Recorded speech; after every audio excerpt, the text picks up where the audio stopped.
sujet de bac 0. Je vais passer à l'exercice 3. Donc, première question. Enfin, je parle des T15. Hein. Un acide est une... Alors, qu'est-ce que c'est qu'un acide? Donnez la définition d'une espèce chimique acide.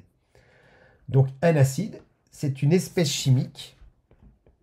Un acide est une espèce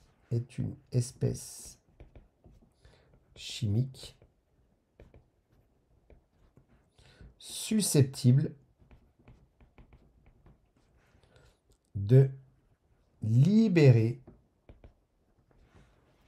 un proton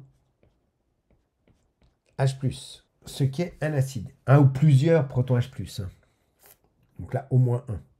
Deuxièmement, établir l'équation de la réaction entre l'acide nitrique HNO3 et l'eau. Donc on vous dit carrément que c'est HNO3 qui réagit avec l'eau.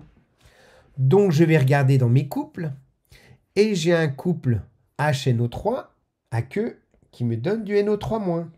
L'acide, ici j'ai mon acide, là j'ai la base, donc mon acide va se transformer en base, NO3-,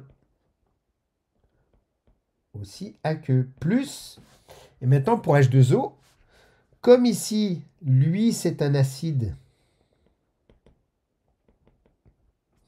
et lui c'est une base, et qu'un acide réagit forcément avec une base, ici c'est la base 2, et qui va me donner l'acide 2. Donc H2O, c'est la base, et dans quel couple H2O ici. Je vais regarder sur ce qui m'est donné. Quand est-ce qu'il est avec H2O? Eh bien, lorsqu'il est avec l'acide H3O+. Donc là, c'est ma base, et ici, mon acide. Donc, ce qui me fait H3O+. J'ai bien la base, l'acide 1 qui réagit avec la base. Donc, l'acide 1 qui réagit avec la base 2 pour me donner la base 1. D'accord? Acide 1 donne base 1. La base 2 donne l'acide 2. Il faut vraiment raisonner avec cette logique-là. Que l'acide 1 se transforme en base 1, que la base 2 se transforme en acide 2 et que l'acide réagit avec une base. Troisième question. On mesure la valeur du pH de l'échantillon à l'aide d'un pH mètre et on trouve pH égale à 6,2. Quelle est la concentration en ion H3O+? Alors, la concentration en ion H3O+, c'est une question de cours encore. Donc, les savoirs, c'est 10 puissance moins pH. Donc, 10 puissance moins 6,2, ce qui me fait 6,31, 10 moins 7. On n'oublie pas l'unité mol par litre. Voilà la concentration en ion H3O+. Et enfin, on arrive à la quatrième question et dernière question sur cette partie-là. Et on vous donne une petite information. Alors, acide carbonique. Lorsque le dioxyde de carbone gazeux se dissout dans l'eau, on peut, pour simplifier, considérer qu'il s'associe spontanément à une molécule de CO2. C'est-à-dire, petit dessin, le CO2, dioxyde de carbone, il va dans l'eau,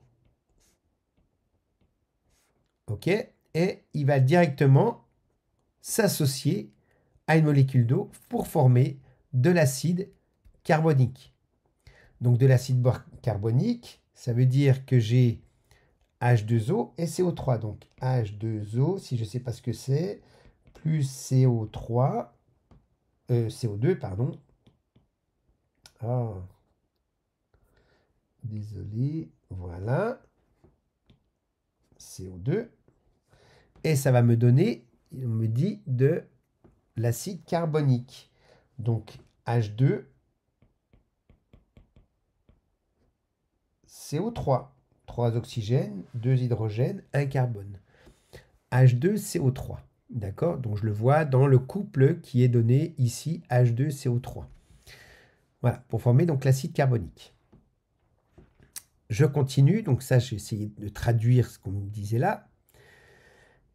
En raisonnant par analogie avec l'acide nitrique, expliquer comment l'augmentation du taux de dioxyde de carbone dans l'atmosphère est détectable par une mesure de pH des échantillons de carottes de glace. Pour cette question, on considère la seule variation du taux de dioxyde de carbone dans l'atmosphère. Donc on suppose qu'on a une variation du taux de CO2 dans l'atmosphère, on fait un carottage et on va aller regarder en fait le taux d'acide nitrique que l'on a dans l'eau. Hein, donc le CO2,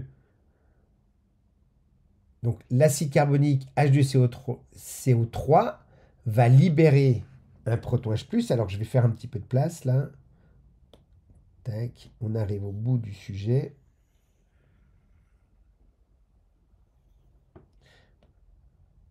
Hop. Là aussi, je libère un peu de place. Désolé. Hein. Hop. Et là aussi, je vais libérer un petit peu de place. Tac. Alors, qu'est-ce qu'on a en fait? On va avoir H2CO3. H2CO3 qui va libérer un proton H+. Il libère un proton H+. Et quand il libère un proton H+, il va nous donner du HCO3-. D'accord? C'est-à-dire c'est lui là qui a perdu un proton H+. Donc on est bien équilibré au niveau des charges. On est bien équilibré au niveau du nombre d'hydrogène. On est bien équilibré au niveau du nombre d'oxygène et de carbone. Donc ça, c'est bien équilibré. Et qu'est-ce qui va se passer? Eh bien, c'est qu'on va avoir ici de l'eau, puisqu'il va être dans de l'eau. Et lui, là, il va s'associer. Il va s'associer pour nous donner donc du H3O+. Alors, ce n'est pas tout à fait comme ça que ça se passe, mais il va nous former du H3O+, dans l'eau. Hein. C'est plutôt lui qui va s'associer avec un H2O pour me donner de l'H3O+. C'est-à-dire en fait le taux, ma concentration en H3O+, va être directement relié à ma quantité ici d'acide. Voilà, donc le fait de mesurer le pH de ma glace ou de mon eau va pouvoir me dire eh bien, le taux d'acide que j'avais ici. Donc, et cet acide provient de quoi? De la dissolution du CO2 dans l'eau. Donc, par l'intermédiaire du pH, à l'aide de H3O+, par l'intermédiaire de ce pH que j'obtiens ici, à l'aide de la concentration en H3O+, eh bien, je vais pouvoir déterminer la concentration, enfin, la quantité de CO2 qu'il y avait dans l'air. Ce CO2 s'étant dissous dans l'eau pour former H2CO3.